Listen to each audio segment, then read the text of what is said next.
Hi, everybody. Welcome to tonight's program with Coach Menachem Berfeld. Thank you for joining us. Tonight is Shir 184, and I always start off every week first thanking all the people that listen and join us. And it's a place to have conversations, to discuss, and to get chizuk. It's a sichas chaverim. And tonight we have a very important topic that's definitely in the front post of everybody's mind, seeing what's going on. And we want to talk about it, so we'll have a deep conversation. Again, thank you for all the people that promote us. People that promote on the status, they let their friends know about it. We really appreciate it. And it's a sichas haver. If anyone wants to join our WhatsApp chats, please WhatsApp me at 732-314-1710. I'll send you the community chats also posted in the Zoom chat. And you can go to menachembernfeld.com and sign up for the emails, where every week he emails the speakers and the topics, the replays. So please join us in becoming part of the community. And the next I want to say, thank you for the advertising sponsors, Lakewood Scoop here in Lakewood, Eli Naria for 5 Town Central, Chayla Kaufman for JCN, for promoting us on all the digital platforms. We really appreciate it. Again, if anybody's here the first time, every Sunday night at 9:30 p.m., we have a different program, a different shir, a different rabbi, a different therapist. We talk about different Yanamit. Next week, we're going to have Dr. Donnie Hollander. We didn't exactly choose the topic yet.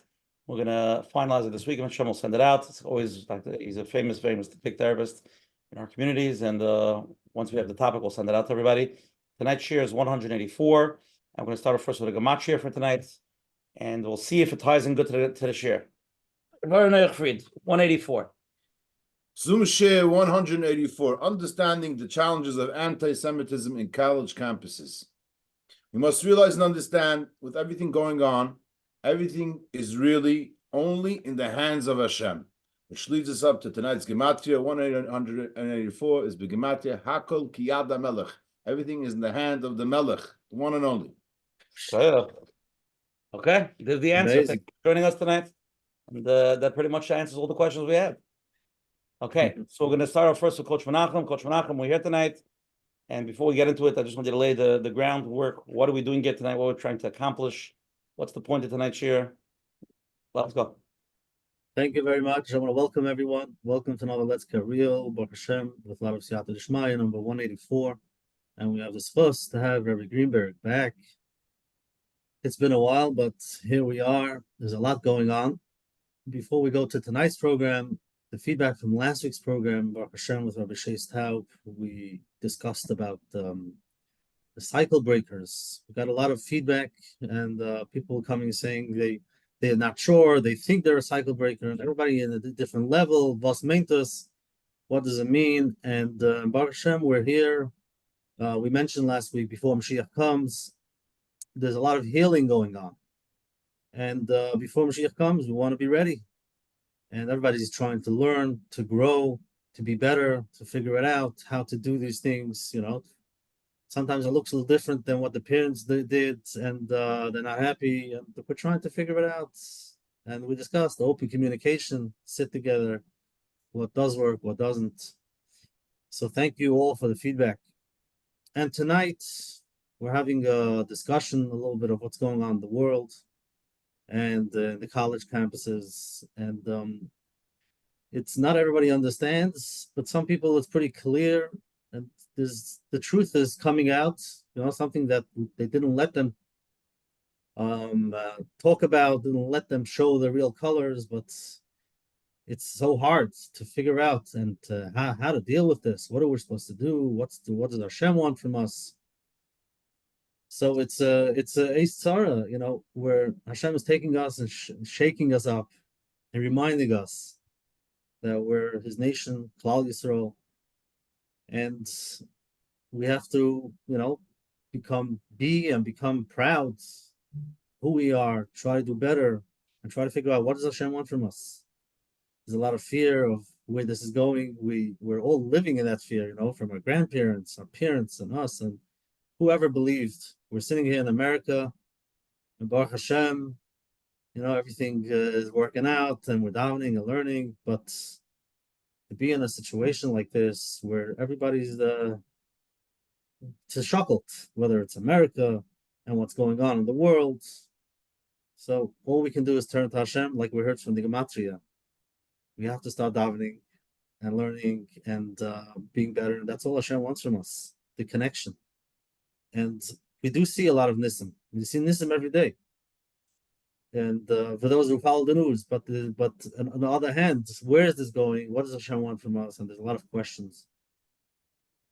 So here we are. It might not be an easy discussion, but let's talk about it. Let's see what we can do. Let's hear from Rabbi Greenberg. You know, you're there up front. How to deal with this? What do you do? Again, we don't have to do what you're doing, but what can we do and how to understand it? So, Menachem, we should have a lot of siyata d'shmaya, and we should be able to come out with chizik, hopefully, in Menachem. Beautiful. Thank you for the opening. Okay, so let's just review tonight's program.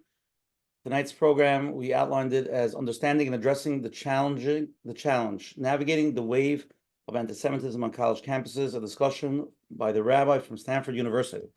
So tonight we have the schos of Rabbi Dov Greenberg. I'm going to read your bio. Rabbi Greenberg was on once before. He's an unbelievable speaker. He's a shliach, right in Stanford University, one of the Ivy League colleges in the United States, and he's dealing with it firsthand. And there's a lot to talk about, a lot of different parts. There's the ruchnis aspect, there's the technical aspects, there's the political aspects. And we want to try to really get a good grasp of what's going on in all those aspects. So Rabbi Dov Greenberg has served as the founder and the director of the Chabad of Stanford University for the past 22 years. Under his leadership, the Chabad student group has become one of the largest and most vibrant on campus, fostering a strong and inclusive community. His extensive experience provides him with a keen insight into contemporary issues facing Judaism on campus, promising an enlightening and engaging discussion. Rabbi Dov Greenberg, since you're the one that, you deal with contemporary issues facing Judaism and you're on campus, so I think you were zeicha to this beautiful shir. So we're going to give the floor to you, Rabbi Greenberg. It's all yours. Take it anywhere you want to go. Okay, thank you very much for having me. It's very special to be with such a beautiful community. Reminds me of there's two friends. They haven't seen each other for a very long time. So they encounter each other on the street. So one says, "No, Mendel, haven't seen you in so long. In one word, how are you?" He says, "In one word, good." So the friend says, "Okay, not one word, 2 words." So he says, 2 words, not good. In a way, that summarizes the Jewish world, the matziv on campus. I think facing Am Yisrael today, the Jewish people generally, there are many things in the Jewish world that are very good, very special. The growth of the Torah, the mitzvah, the strong communities, the chesed, and also that we live in a land of a very special place. America is a very special place, a place that's been very kind and gracious to the Jewish community, the most gracious in our history. So that's the good news. Those are the good things. Those are the things we say Baruch Hashem for every day, things we thank Hashem when we daven. The bad news, unfortunately, we're also very aware of, and it's very real, and it's equally real. It's alarming. I'll talk a little bit about college campuses, but on college campuses, as you're aware, because you saw the footage, I don't need to be Meirach, I don't need to explain so much of what is going on, even at Columbia University, which is surrounded by 1 million Jews in New York City. You have Jewish students at Stanford as well that are afraid to identify as Jews. There are many Jewish students now at Stanford University that started to wear baseball caps to cover the yarmulke. There are Jewish girls that have Magen David necklace, they cover it, they get rid of it. Because in the center of campus, you have White Plaza. You have a bunch of students that are pro-Hamas, pro-terror. They shout slogans calling for a Jewish genocide, for a destruction of the Jewish state. And their slogans are not only against Israel, it's against Jews. It morphed from against Israel now to against Jews. And like we all have seen in our own communities, kinds of things. By the way, my voice is hoarse now because I literally came 40 minutes ago from Stanford. We had a very big solidarity rally for the students. We asked community members to come, and we had over 2,000 people. All the media was there. So it was 2,000 people. It came together. Davening with celebration. It was a very special moment for the students, but that's unusual. Normally, we don't have 2,000 people at Stanford standing with the Jewish community and with Eretz Yisrael. So there's a new rise of anti-Semitism. This never existed in America before, ever. This is the worst expression of anti-Semitism in America. On college campuses, this is the worst anti-Semitism. I'm here for 22 years at Stanford. There was never anything like this.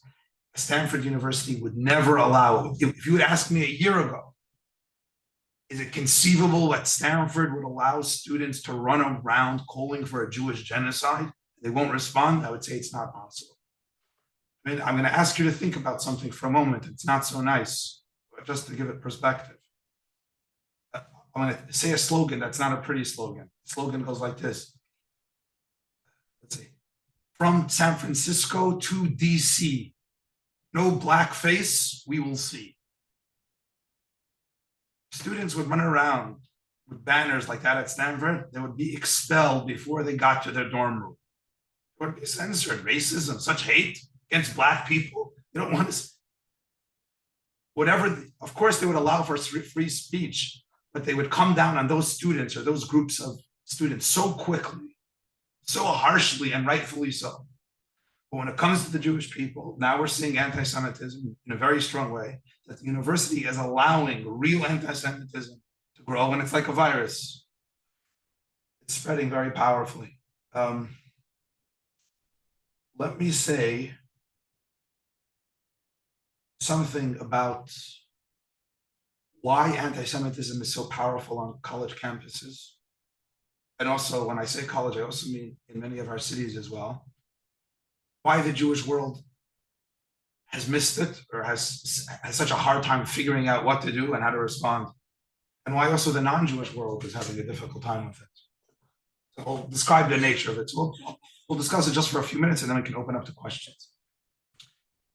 The issue with anti-Semitism now is that anti-Semitism, some historians and thinkers have defined it as a virus. So what's anti-Semitism? They use the term virus. A virus is a very good term for anti-Semitism. Why? Because we all have computers. A computer has antivirus software. A virus tries to infiltrate your computer. The antivirus software knows it's a virus and fights against it and gets rid of it. So what does the virus do? The virus mutates. The virus comes back again through a different email or a different link, but it looks a bit different and it tricks the computer. It doesn't allow the computer or the user to know that it's a virus. It mutates to get around the defense system. So anti-Semitism has successfully done that 3 times in the last 2,000 years. Anti-Semitism has mutated 3 times, and it got around the defense systems of the Jewish people and the world. And we're living through the 3rd time right now. We're living through a new mutation, and because it's new, it has breached the walls of defense that the Jewish community has built since the Holocaust and broke right through. So briefly, what are the 2 mutations and what's the 3rd new mutation? The first mutation generally in the last 2,000 years is, before Christianity, you had people that didn't like Jews, no question.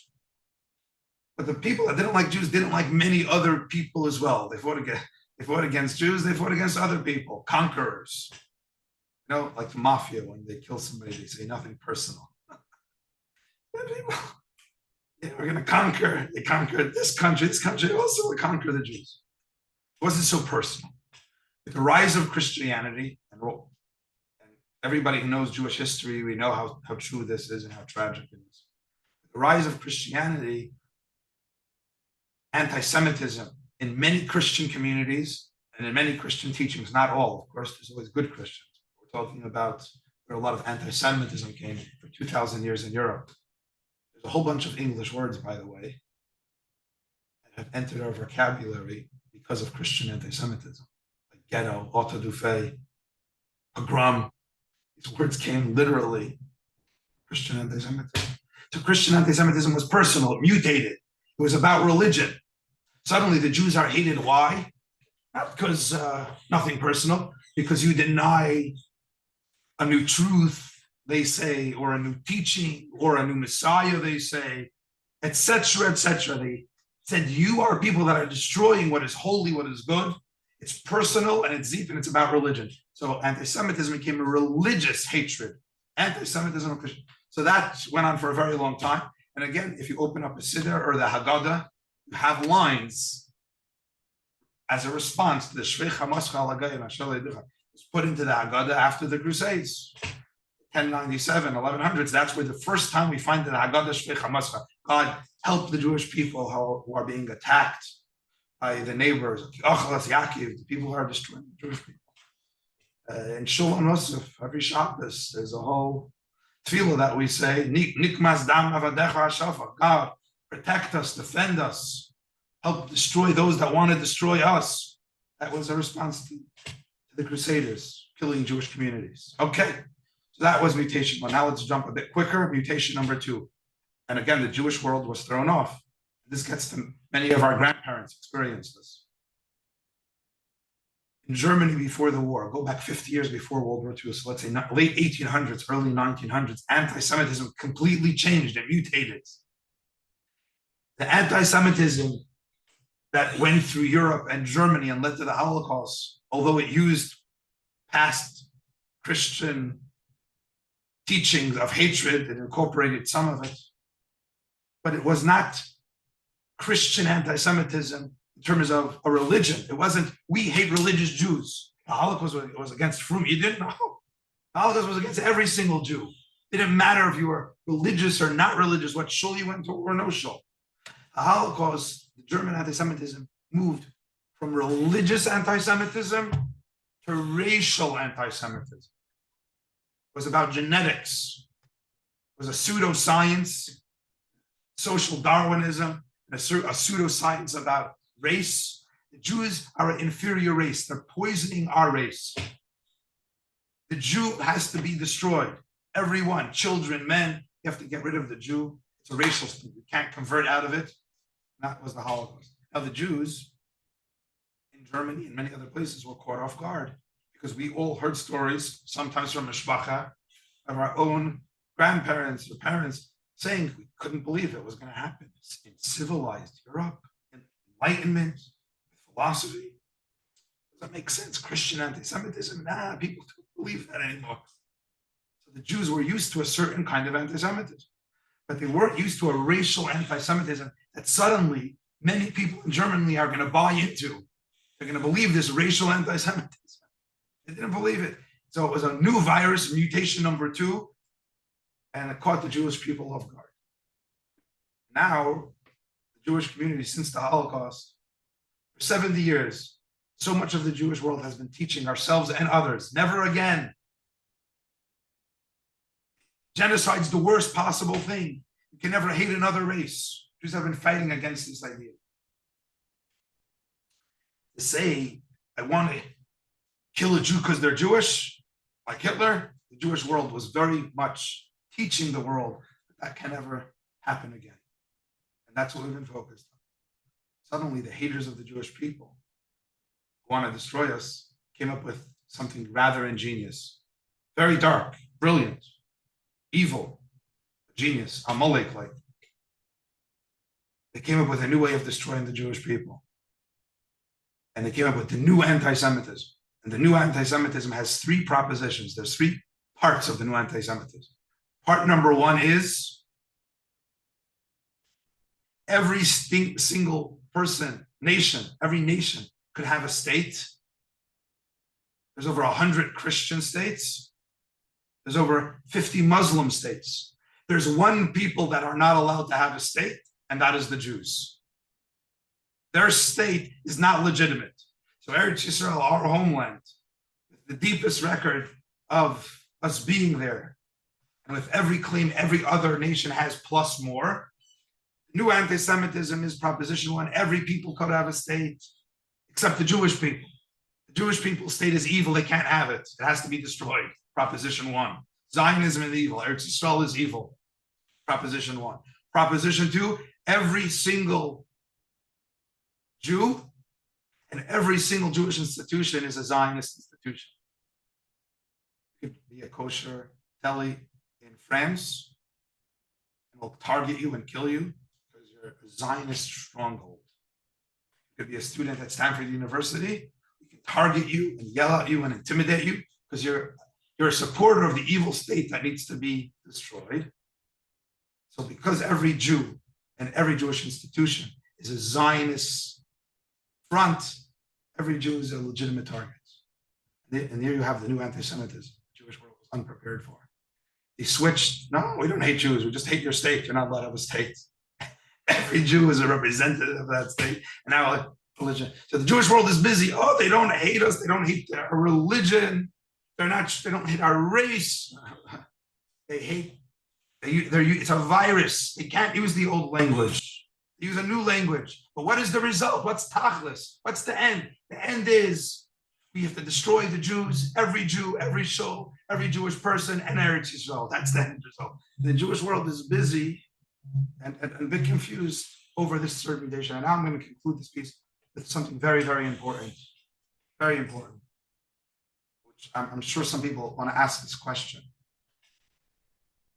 We can understand how you can get a group of very evil people, dark people, to hate the Jews. We understand in every society there are evil people. But how do you get so many people to turn on the Jewish people? How is this spreading so quickly? How is it happening? Question people ask. What's going on? How's it spreading so much? And the answer is very simple. But it also was a demonic inversion of history. One of the most shocking, but again, very intelligent, what the other side did. If you want to influence a whole society, not just a group of bad people, if you want to change American society to hate Israel, to hate Jews, if you want to turn a campus against the Jewish people, so Jewish students should walk through campus and they're yelled at because they wear a yarmulke. They wear a yarmulke, they'll start shouting at you horrible things, calling for the genocide of Eretz Yisrael. From the river to the sea, Palestine will be free and more. How do you do it? What anti-Semitism always has done for 2,000 years more is they always tell the people in the society that what you hold most precious, what is most dear to you, what's by dear is tired, what to you is most cherished, what you appreciate and value deepest, which is the highest ideal, that's what the Jews want to destroy. The Jews are going to destroy what you value most. So in Christian Europe, when you had groups of Christians that their highest ideal in life was a certain faith, a certain viewpoint about a Messiah, about a God, but they went and said, the Jews killed your Messiah. The Jews killed your God. What you think is the holiest, the best, the most important. What comes to save you, the Jews are destroying. If you teach that to society, the society is really going to turn on the Jews. And they're going to start believing the blood libels, all the horrible things. The Jews poison wells. And we can, because the hatred, you destroy what I value most. And that's what Hitler and his henchmen did before the Holocaust as well. For 10 years, the 1930s, you look at all the German cartoons, they portray the Jewish people as people that are destroying what you value most. What do you value most?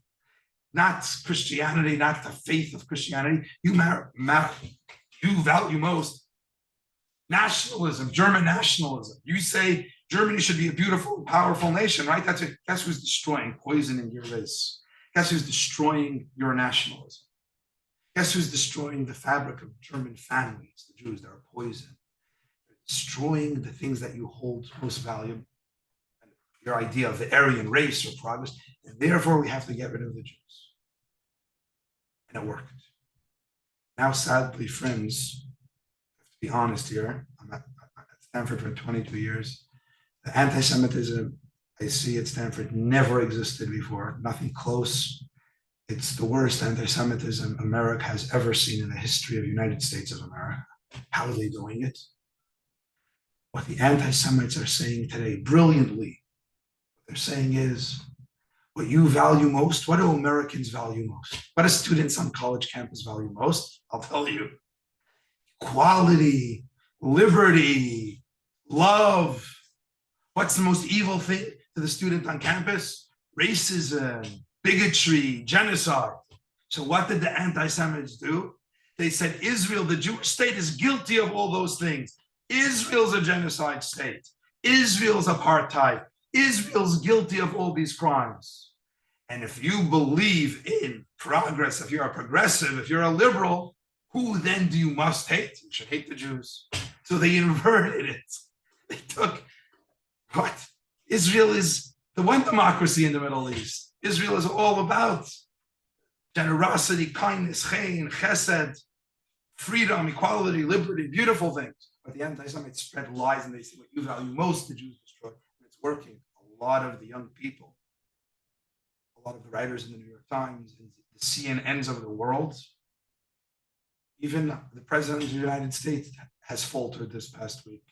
Then he's done good for Eretz Yisrael, but this past week he started to falter, starting to say that Jews can't defend themselves against modern Nazis who say they're going to destroy and kill October 7th over and over and over again.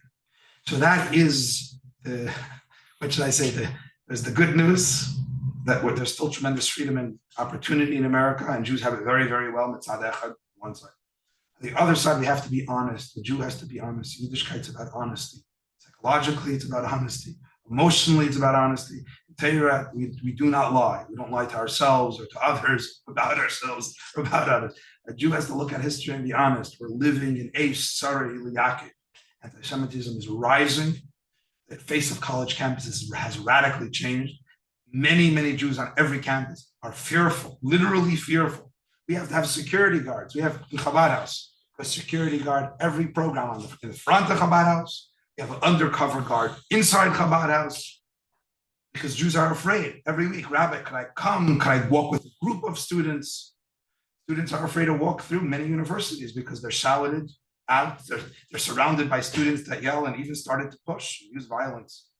So this is a little update report, the first-hand report about the situation we face and a little bit of the history and the psychology of why it has been so successful and why the Jewish world in many ways has failed to understand it and stop it correctly. It's because the virus mutated and we're looking for the wrong thing in the wrong direction.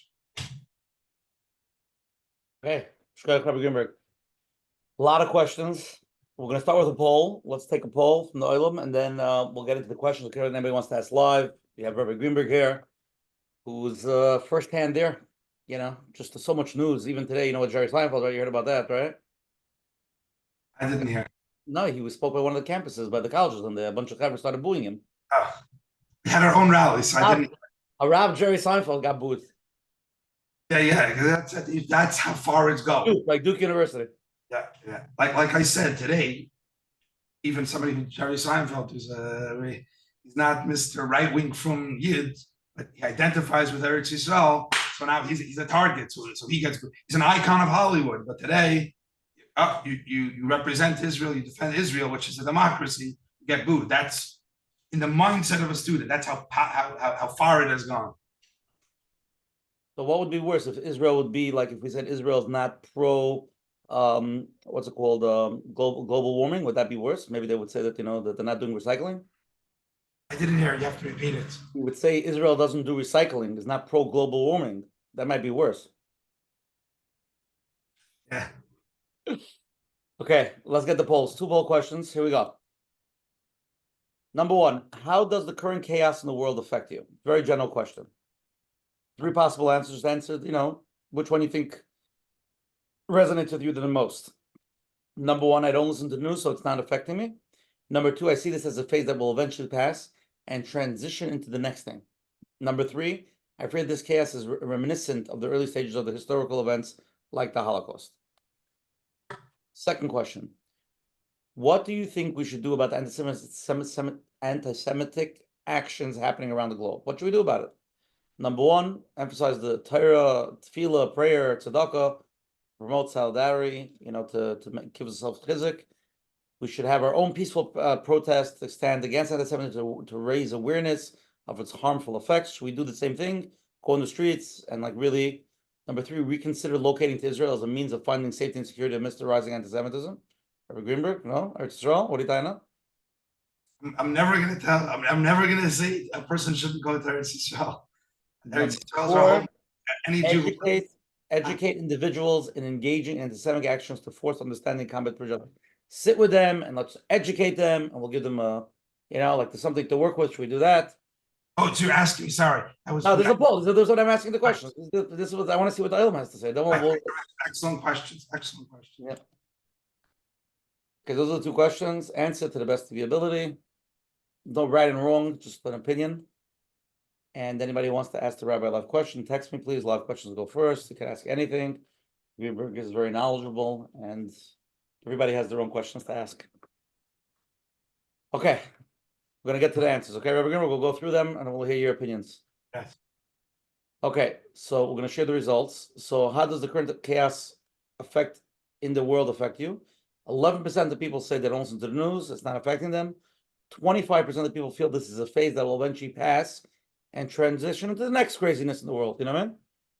And 64% fear the chaos is reminiscent of the early stage of historical events like the Holocaust.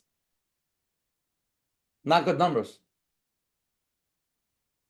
They're not, and yeah, I correct. You Number want two. me to comment on this? Yeah, why not? So I believe,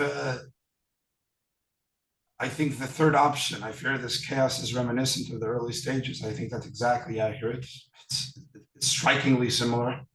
They're using, in fact, they're using all of the propaganda that they used against the Jews before the Holocaust. They're using today, just recycled a little bit. The blood libel is back. Right? So now a bomb lands in an empty parking lot, and across the world flashes that Jews are killing innocent people in a hospital. It wasn't a hospital. It was next to a hospital, you know. But I would say this happens in 5 seconds. Big media outlets start to blame all the Jews, the Jewish state. You killed hundreds of people in a hospital. The hospital wasn't even hit. To give you one example of how They already have the numbers. There was 1,000 dead on the spot. right, they had numbers and they hadn't even hit. So, but this is a blood libel because you're accusing the Jewish people of the collective expression, the Jewish people in Israel. Same with all the numbers with the children, etc. You people, well, 90% of you know, the 89% of you know who watch the news, that a lot of the ancient attacks against the Jewish people are all recycled, except now using modern language. So that is very concerning. And I'll tell you why it's very, very concerning. Some of you probably have gone to the Holocaust Museum in Washington. It's a very special place, done very, very well. But there's a structural oddity in the building. When you go in, you'll notice there's 3 floors. The middle floor covers the whole Holocaust, the years of the Holocaust, the camps, the history of the Holocaust itself. The first floor is from the 1930s, the preamble to the Holocaust. The last floor is the aftermath, 3 floors. So what's strange is when you walk through it, if you're observant and you're reading, you're taking it all in, you could stay on the first floor for hours and hours and never even get to the floor of the Holocaust itself. So you wonder, they have a Holocaust museum. They should have put the Holocaust on the first floor. So everybody sees the Holocaust a few hours. And then if you want to know what happened before the Holocaust, the second floor, and after the Holocaust, the third floor, it's a structural oddity. But they did it with Chachma. They did it with real historic wisdom. The reason they built it that way is because the second floor, the Holocaust itself, the killing of 6 million Jews, 1 million Jewish children, could never have happened. It would be impossible to happen in Europe if the first floor didn't precede it. You needed 10 years of vilification against the Jewish people. 10 years, it was relentless in the press, in the media outlets, vilifying the Jewish people, accusing the Jews of the most horrible things, like we see today. Turn on the media, Israel is being accused of horrible things. Many Jews laugh at it. It's like, this is crazy. Or many Jews turn off the radio and television. You can't blame them. I have enough problems. I'm saying the instinct is to say these people are crazy, or Mishagai, or it will pass, or I can't deal with it. Those are all, we understand those responses. We have to understand that it's impossible for a Holocaust to happen indeed if you don't first take the language and turn language into a lie, and martial language and turn it into something evil. That's what they did in Germany, and that's what's happening today in America and in the Western world. And that's why I agree with the third statement here, that this is exactly what happened before the Holocaust. And it's not something to shrug off, because we know in Judaism, by the way, we know very, very well within the tradition, within Torah mitzvahs, how powerful language is. Chafetz Chaim, Miha Isha Chafetz Chaim. Sar l'shein chameira. Language is very, very powerful. There's no faith on the planet that puts so much emphasis on be careful of the words you use to heal and not to harm, chas v'shalom. That's even been Adam l'chaveri. You take harmful words, libelous words, words that accuse the Jewish people of the worst crimes against humanity, then you allow for people to say, which they already said, 33 student groups at Harvard, the day after October 7th, said Israel deserved it. 37 students. That's representative, by the way, not only at Harvard. The same thing happened at Stanford. Day after, a bunch of students. It was a wonderful expression of liberation, freedom fighters. These are modern killers, thugs, Nazis, terrorists. So language, we have to understand, dear friends, that this vilification against the Jewish people is not to be taken. Words are very powerful. In our tradition, in Yiddishkeit, how is the world created? How does Hashem create the world?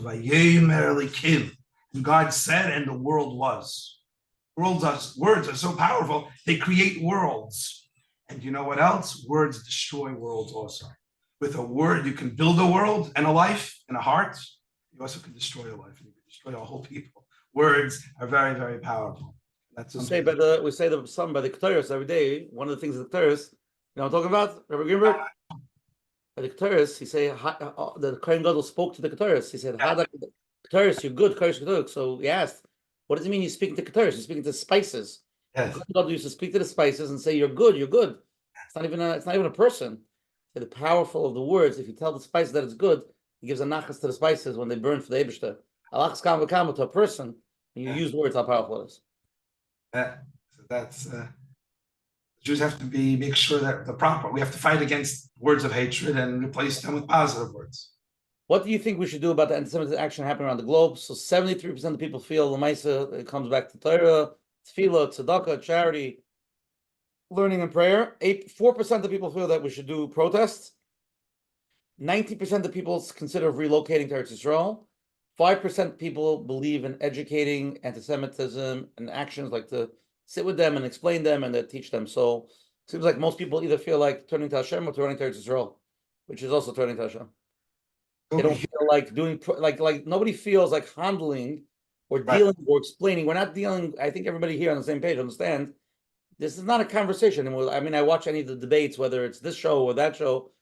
It's like there's no debate because you're dealing like you could have a debate when somebody wants to know if something's correct. They're open to a conversation, but when the conversation is so, and I see some of these conversations, there's so much to talk to. Like again, you saw what happened October 7th, right? If in America people would come into San Diego and kill 1,400 people like that, whatever country they come from, wherever they were, we all know they would be wiped off the map, right? Whether it was Pakistan or Afghanistan or Hiroshima, America has no problem killing millions of people, right?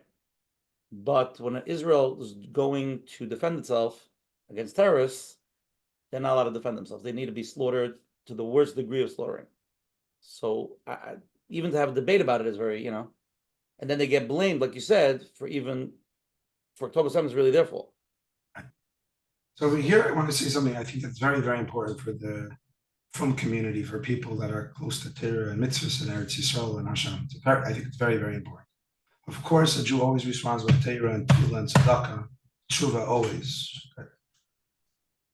No question about that.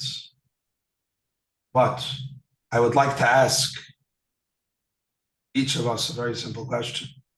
If we pass a house that's burning, the family in the house, chas v'shalom, God forbid, and there's a fire burning, and I walk past, what is my response? Torah, Tefillah, Tzedakah. Is that our response? Is that the Jewish response to a home that's burning with children in the home? Is that our response? Of course, you could say Tefillah as I'm running into the home to rescue. Of course, there could be a prayer, and there should be a prayer. As I'm going to pick a bucket of water, I ask Hashem to help. Of course, a Jew always goes with Hashem and with Tefillah. But if a Jew stands in front of a burning home with children and says, we're going to daven Menachem, now chas v'shalom, Azayid, we never saw making a million with children. So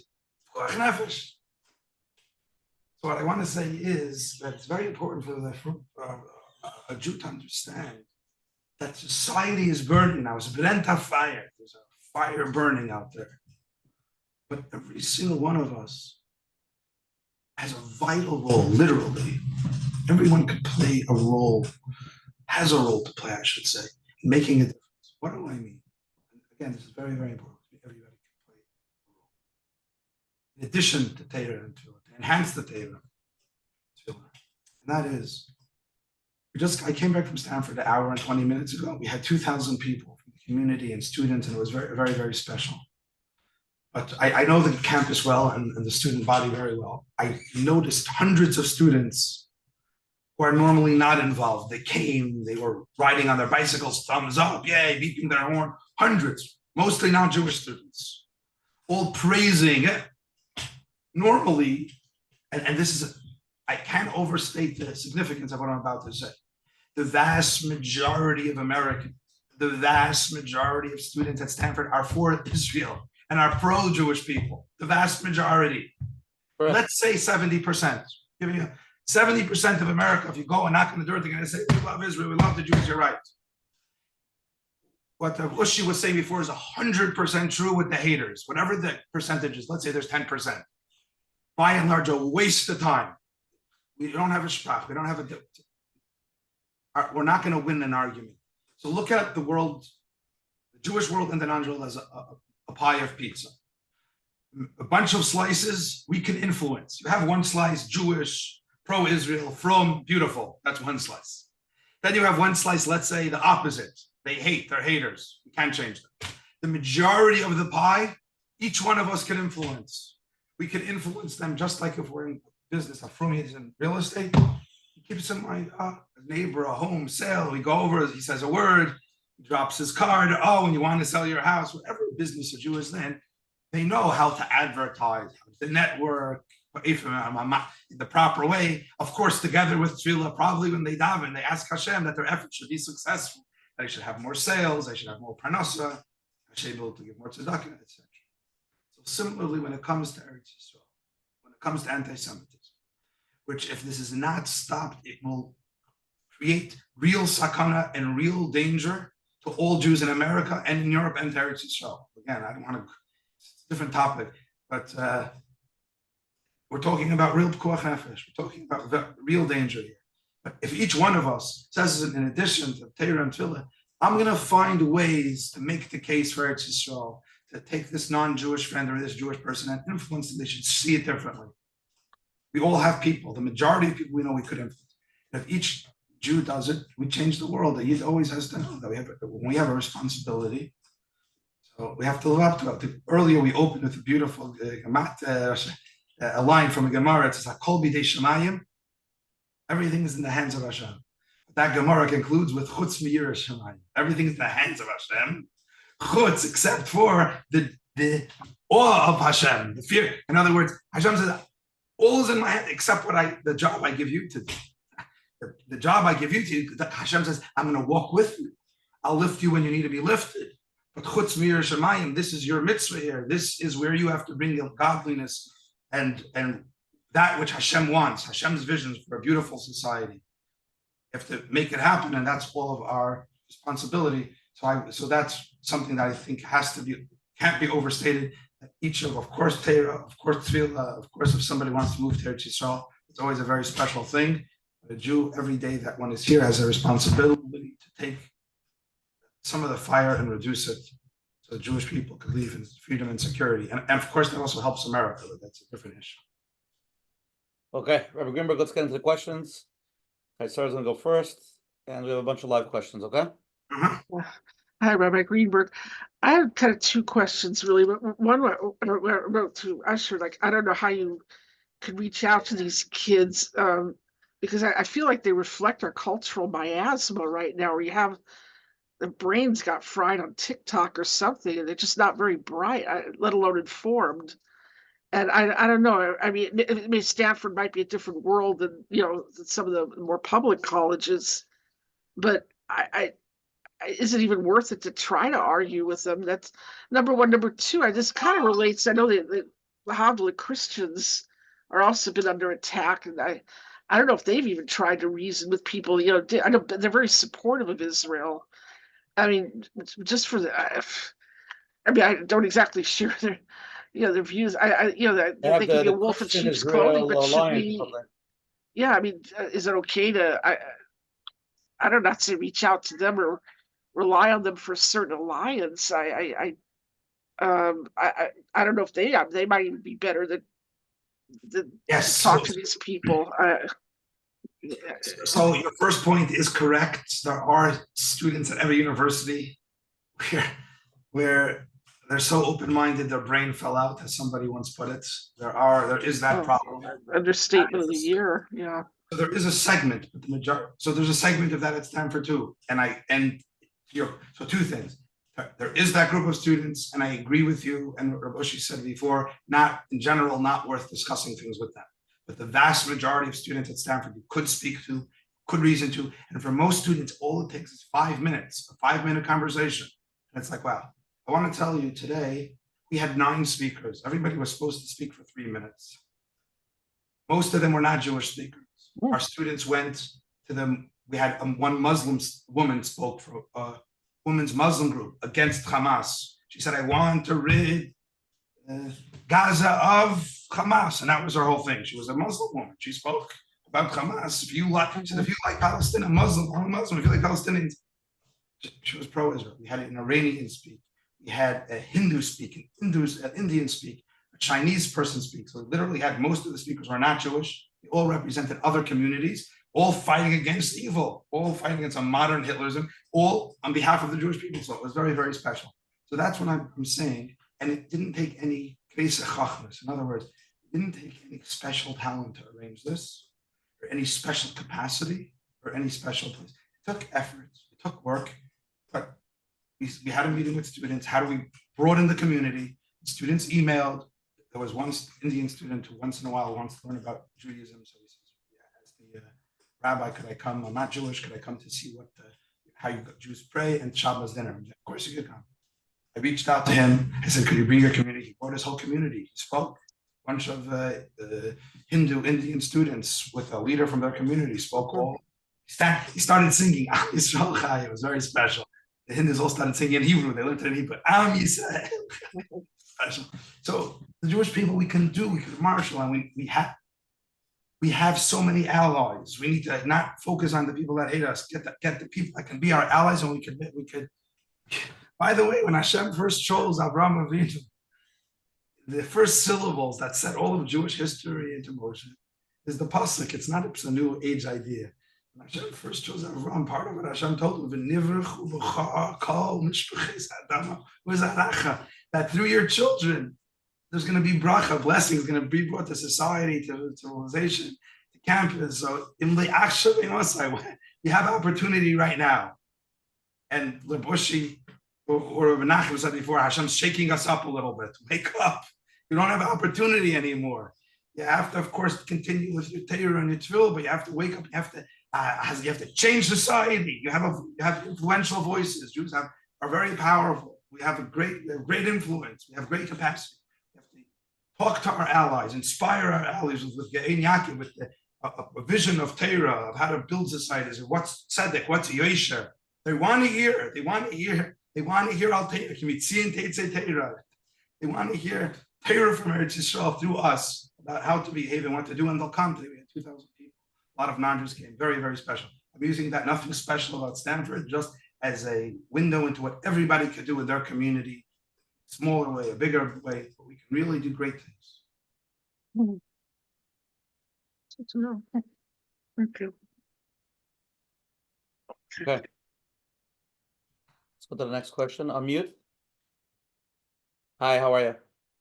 Good, Baruch Hashem, thank you. Rabbi Greenberg, the participants in this group that just took the questionnaire that was given out, 64% of us just said that we are fearful that this scenario, that the incidents right now are reminiscent of the Holocaust. Yes. And yet only 19% of us are considering relocating. Yes. Are we perhaps missing something, or maybe this just not that maybe we're just being a little too fearful that history is repeating itself a little too soon. It just seems like there's a disconnect. So are we perhaps just are we thinking of this in the wrong way, or are we just maybe jumping the gun by running to Eretz Yisrael before we all really need to? I mean, I appreciate the question, first of all. And if I'm going to try to answer it, but if I didn't understand the question fully, just correct me, just let me know. I want to be very careful here because I never want to tell a Jew not to go to Eretz Yisrael. We all know how special Eretz Yisrael is to each and every one of us. But if you ask me, is that the proper response now, to run away from our communities, from our souls, from our commitments, and to abandon it all, to weaken our communities? And I don't advocate that as a response to what's happening. I don't advocate running and retreating. I advocate building stronger Jewish communities, and that the Jewish community should influence the wider society. In other words, let me put it to you in a different way. For the last 70 years, the primary Jewish voice that spoke to secular America, spoke to non-Jewish America, were secular Jews that didn't use the voice of Torah. So the Jews that spoke most to the non-Jews were not using the voice of Torah. It's time that the Jews who have Torah use the voice of Torah and speak to our non-Jewish neighbors and change this country for the better and save this country. We'll save ourselves too. I think we could do it. I think if Jews speak up, every Jew who holds Torah there starts, in addition to all the beautiful things we already do, say, how do I influence my community? What can I do to influence people? To have allies come out and speak for us, and this can lead to very many great things. And I think we have the capacity to do it, because this is where Hashem put us in this place, at this time, in this moment, with this challenge. There's no question that Hashem gave us the power, the capacity to overcome this challenge. Hashem doesn't give a challenge that we can't overcome, that we can't win, be successful with. So if you look at our lives and you look at the Jewish community in general, you know, if you walk through any big city in America or any campus, you will see Jewish names on almost every hospital all over the place. There's no big college campus you can walk through in America without seeing Jewish names on all over the place. Jews are very powerful, very influential, but it needs to be used in a powerful way, in a moral way, So that's I would say a key element that I think now is the time that the frum world has to reconsider and deploy in a way. And I'm sure that Hashem will grant us very great success in helping ourselves and in helping the whole society. By the way, I need to say one other thing. From the physical perspective, a Jew also always has to make the physical plans gashmius. In other words, a Jew can't not semech on listen. We don't say the parnasa is going to come from Mon tomorrow. A Jew has to make a plan and strategy and work. Similarly, when it comes to Jewish history, the Jewish approach is not we're just going to daven and we're going to rely on a miracle. So the Jew has to realize that now we have an opportunity to act, and God will help us. We'll be matzliach. We'll be able. When we act, miracles will come in our actions. So I think it's a very special time. If we do it, this is what I wanted to say. If we do it, we'll help Eretz Yisrael deeply, because rationally, Israel needs America, and Israel needs a strong Jewish life in America. And the only way for America to continue supporting Israel strongly is if the Jews that love Israel are going to stand up and influence others. Because if the trend keeps on going the way it's going, in a decade or two, Israel's in a horrible position. Not a decade or two, I'm sorry, in a year or two. In a decade, it's a different world. So we have to understand that to say, just to go to Eretz Yisrael, I would argue rationally that doesn't really make sense, because if America abandons Israel, what happens then? It's not, so a Jew has to say, how do I behave in a way that keeps America strong and keeps America supporting Israel? So that's more of a strategy that's rational, that makes sense. Thank you. Okay, let's go to Sandra. Hi. Hi, how are you? Thank you for doing this. A couple of things that I've noticed is that, especially the old man in the White House, they are trying to address this logically. And I'm sorry, let's go back to the people on the campus.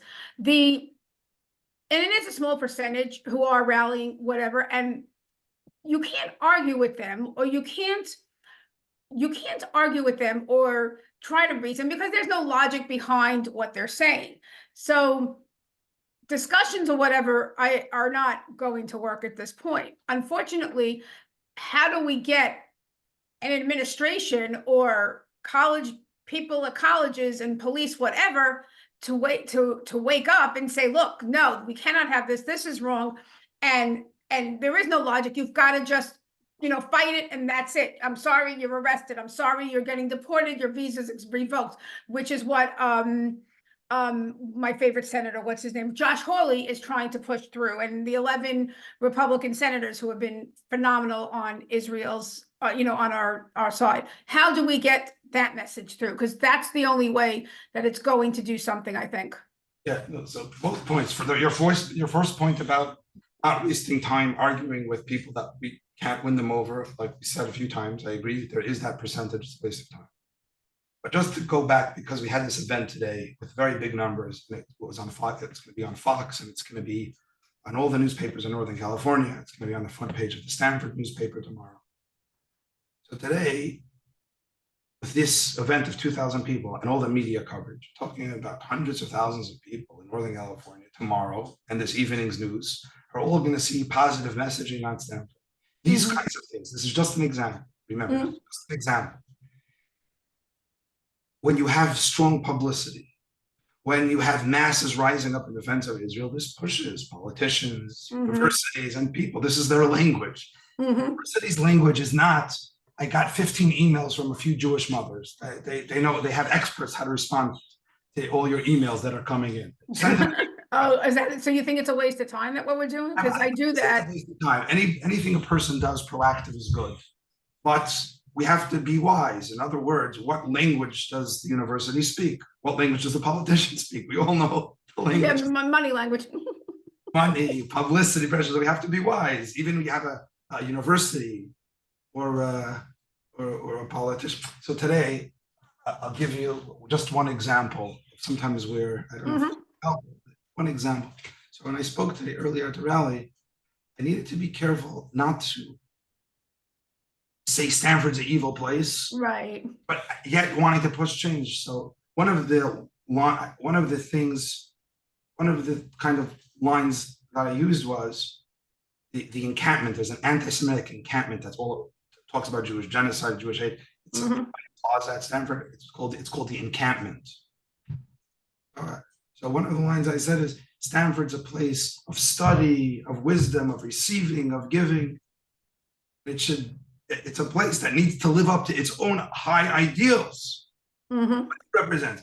And Stanford has to fulfill its own promises. Stanford made promises that it's going to dismantle. I didn't say, people knew what I was referring to. Stanford has to live its own ideals. And I said, and therefore Stanford is a place that should not be creating encampments of hate, but building bridges of love.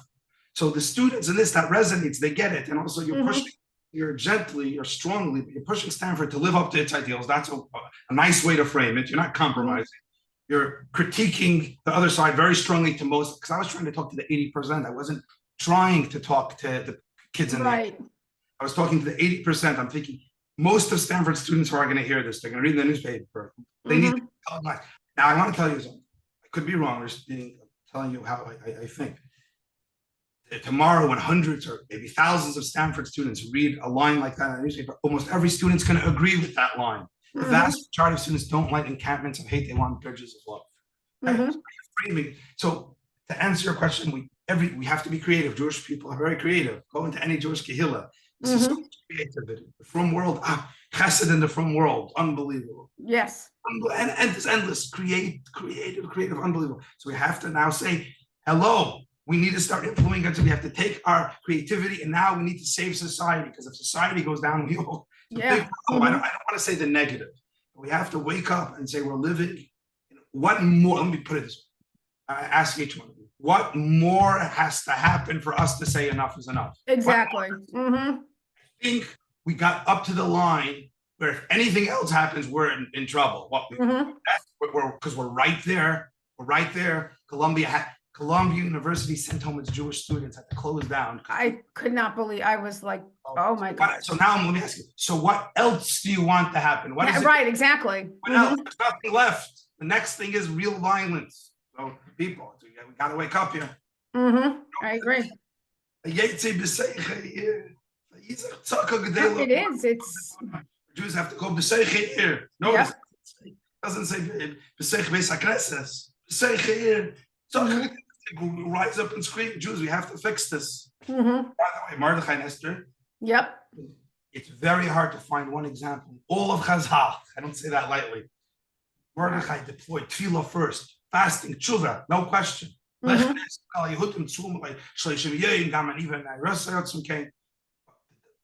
we need action, we need, and, Strategy that Esther and Mordechai, mostly Esther deployed, Mishta Hayayin 1, 2, Mordechai said go right away. Esther says no, 3 days, one wine feast, another setting it up, Alayla, another Dashnas HaMelech. The Gemara Daf Yudalad and Megillah explains that it was a hole with a seichel. The Gemara says, why did she make a wine party? Mordechai said, save the Jews. She's making wine parties. The king said, whatever you want. Right, exactly. Whatever you want. They couldn't use whiskey, it was Pesach. You should have said right then, save the Jews, the Stutzach, help, genocide. She didn't say a word about genocide. She said, I could have the kingdom. Okay, let's have another wine and cheese tomorrow. What did you do? The Gemara says that, give that. Rabbi says, Esther was trying to put in Achashverosh's mind a paranoia about Haman. She wanted to get Achashverosh to think that maybe they're having some kind of relationship. Maybe Haman's going to make another rebellion and he's going to marry Esther. That's what happened to Gemara. Yeah, Then after that, what happens? After the wine and cheese, what happens? right, No, the Gemara says, why couldn't he sleep? Why do you think he couldn't sleep? right, well, because, By the way, in most of our shuls, the real rights, the minhag of Jewish people is that my bia is kele, that when we say the pasuk balayla hu, not the dashnas hamelech, the Balkera says balayla hu. Why? The Gemara and Shulchan Aruch say because takfei shalnes. This is where the real miracle happened when the king couldn't sleep. That's the Hazal, our that's sages. right, because that got him the book, and I want to ask you very interesting. What was the turning point? Turning point was not that night. Achashverosh says, "I love the Jews." Didn't even know who the Jews were. yeah, that's true, that is It true. was a He genocide with his didn't- ring. Didn't even know. Esther achieved something else. Esther destroyed Haman that night. Mhm. Achashverosh didn't like Haman anymore. He looked in Sefer HaZachrenis. He saw that Haman was responsible. My chief officer should have reported Achashverosh, and he didn't. Something's off. This guy doesn't trust me. Then right away he says, "Whatever you just told me, do Lamar." With great glee. You read it in the Megillah. He says, "Whatever you just said, I say can go do immediately Lamar Yehudi." Exactly. I'll top El Davar with glee. He says, "Now I'll do Lamar." You see, Esther destroyed the relationship there. So that's what the task now is. I'm saying that there's 2 or 3 points here. I went on over too long. 3 ideas. My main first point was to be a Jew is to be a Mordechai and Esther. Mordechai and Esther says, of course, fasting, tefillah, 100%. But then, Esther, don't stay in the women's section and say Tillim all day. Right. With a very powerful strategy. Save, and Esther says, Kisvuni Ladeiris, write this forever. Jews have to know how a Jew behaves in a dark night of darkness. You don't only pray. You pray, then you deploy deep strategies, and then you ask Hashem. You set up the wine and cheese, and then know what happens? Then Hashem will make sure the king can sleep. But you have to make it. So that's how it is. To be a Jew is to understand that Hashem is with us. Through the work of our hands, what we do in our work, that's where the miracles happen. So we have to, again, I can't answer each thing in terms of details. What I could say is, Of course. This can't continue, and then we all have to be Mordechai and Esther. Every one of us know what it is right now. For every one of us, every talent you have, every gift you have, every capacity you have, deploy it now for Am Yisrael. Absolutely. Yes. Yes. For this you were created. For this you have the talents. For this you have the resources. Don't wait. Don't sleep. Go and turn the world. Defend the Jewish people. Absolutely, without a doubt. Okay, Rabbi Greenberg, let's go to the next question. Thank you. Okay? Thank you. Hey, you're on. Hi. So I'm just wondering, maybe it's not our role, but how do we know that there's a lot of money coming from Qatar and other nations to the campuses, and that's funding a lot of stuff. How do we prevent that from happening? A lot of it is being funded. And I don't know, were we all not aware of that collectively? I don't know. First of all, you're right. It's billions, tens of billions. Even I saw even larger numbers. Larger, yeah. So that is correct. It's a huge even from the Palestinians. Obviously, I can't call up Qatar and influence them to come Rosh Hashanah. But I think Jewish donors have to smarten up fast. Okay, we'll say it that way. Jewish donors have to realize what's going on, and they have to reallocate all their resources radically, and they have to do it. They should have done it yesterday. That's Yeah. I want to tell you, I'm not going to say a name. Many of you know this name. He's a Frumid. He's famous in the Frumid. He's not a Chabad person. Incredibly wealthy. I'm not going to say his name. A few weeks ago, a bit more than a few weeks ago, maybe 2 months ago, middle of the night, 4:30, I hear the phone ringing. I saw it was from Manhattan. Unusual for whatever. It was a secretary saying this Yid. I knew his name. Frumid, famous Frumid. It was 4 a.m, 4:30. I was the secretary. It was in New York, so over there it was 4, 5, 6, 7. It was already 7 here in California. He says, Rabbi Dov, I want to be your Yeshua. I want to help you. Tell me what Jewish life needs. I'm a Yid here in Borough Park, wherever it is. What do we need to do? Tell me some pointers. So that's very special. So in other words, Jewish donors have to be strategic, they have to be proactive, and each one has to figure out how they want to reallocate and what to do. That's the university's language, by the way. I know, I've seen donors at Stanford, some of the biggest donors, they wrote to Stanford, they say, we will not be giving Stanford another penny. I know a Jewish donor who gave a vast fortune to Stanford. He said, we will not be giving another penny to Stanford unless things change. And Stanford wrote back, we're changing, all these beautiful emails. They're excellent with all the emails, not just Stanford, all the universities. What sounds all beautiful on paper. Thank God he was sent videos of what's really happening at Stanford. People sent him, he wrote back to the president very sharp with words I can't use. So he wrote back in bold letters, you're telling me everything is fine at Stanford. I have videos on my phone from your campus last night. Do you want me to send them to you? And you're telling me everything's fine? Very, very sharp. That's a language that Stanford understands. Every university understands that language. So Jews have to, either it's ourselves or our friends, Jews have to reallocate their funding. By the way, today, if a Jew gives money to a university, I'm a rabbi at a university for 20 years. I am telling you, you are helping to fund terror. You're helping to fund anti-Semitism. I don't care if it's not politically correct. You're giving money to harm Jews because universities allow this to happen. Universities themselves, of course, are not anti-Semitic, but they allow anti-Semitism to be on campus. They would never allow any other group to do this. There would be a group against Black people or women or gays at Stanford in the center, be closed down before the student turned around. Jews, you can wish them all genocide, and it's a virus that's spreading. So how could a Jew support a university that allows this to happen? How? I know there's still Jews doing it. Blows my mind. Your own daughter's at the university, she could be harmed. They're enemies, and you're giving millions. What's going on? So it has to be a big reallocation and rethinking this whole parsha very, very strongly, very fast.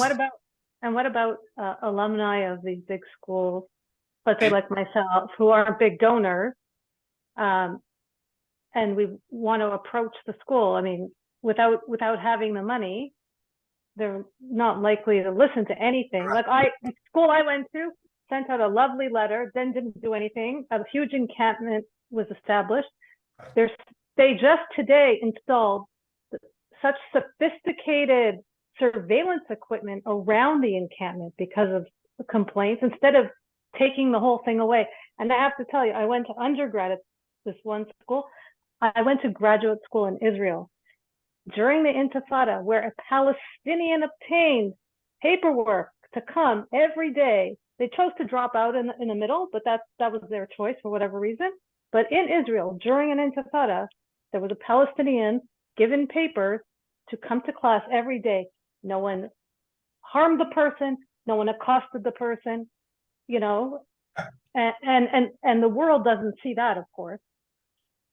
No, you're right. So if like you said, the universities are excellent with the responses and their emails. They're excellent at that. And unfortunately, it fools a lot of the Jewish community as if the university is doing something. By the way, obviously, some universities are responding properly. It's not, some universities are saying this is not tolerated and they close it down. We're talking about universities that are allowing this to go unchecked. So you're right that if a person doesn't speak, the emails don't quite fully work, and you have to have more capacity. So then again, there needs to be creative ways. It could be with groups together. It could be a few alum reaching to another famous Jewish alum who does have the influence, meeting with them and saying, can we meet for an hour? And then you influence that person. There's, again, people need to be creative about the specifics. But what I can tell you is, I'm at a I'd like university. to ask for a refund. I'd like to get a group of people and everyone ask for a refund. Okay, good luck with that. I know, but it's, yeah. Yeah. Well, thank you. You're welcome. Keep up the good work. Okay, let's go to the next live question. Hold on one second. Hi, how are you? Baruch Hashem. I agree with Rabbi exactly what you said, that all the Jewish people should stop funding the universities that are just helping anti-Semitism continue. But I don't think that's going to change anything, because Qatar, as the other lady said, and all the other Palestinian-backed, the Iran and everybody else who's giving money, it's way more than anything that we're going to subtract. Plus, they've been working on this for 10, 20 years. They had a system. They knew what they wanted to do. And they put in professors that teach this garbage. They have no idea what they're talking about even. There's no basis. They really think there was a Palestinian state at one time. They don't know. And they have all their own professors in there pushing all this stuff. There's no way, just by our taking away our money, okay, which we have to do al pi yashrus, we can't fund our own murder. But aside from that, it's not going to make a difference. They have it all set up. It's completely set up. These people are indoctrinated. They don't know the difference. I don't think the professors themselves know the truth. And the students for Avada don't know anything. So there's no chance to get through to these people on any level. It just doesn't exist. I agree with you. You should stop funding universities and start funding the Chabad houses. We're in full agreement. But so I'm saying that. I agree that you should fund the I'm saying that more. and everything. I'm saying, but I just want to push back a little bit. I acknowledge what you're saying, that there is a problem with Qatar and others. So what you're saying is true. The other point you raised is also correct, that the other side has been strategic and working on this for 20 years. That's correct. The third point you said is also true, that there's a deep problem within the academic institution, in the humanities departments. So I agree with all those three things. But what I wanted, let me just share a different perspective, however, on two of those issues. So like I say, I'm at the university. What I do want to tell you is, first of all, a lot of these universities don't receive money from Qatar. Some do, most don't.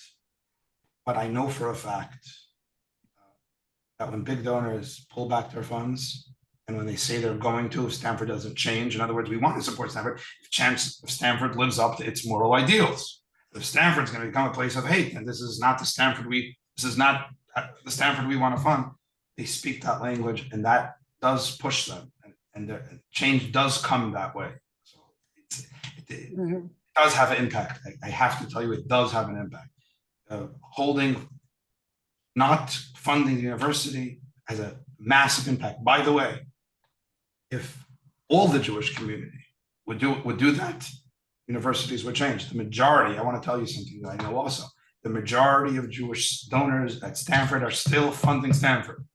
The majority of Jewish donors have not written to Stanford and said, if you don't make X, Y, and Z change, you can count us out for further money. Most Jews have not done that. And the same applies to most universities. There are a few Jews who have, some of them became famous. They famously said, Harvard, 100 million, you're not happening anymore. But there's not a big list of names that have come out like that.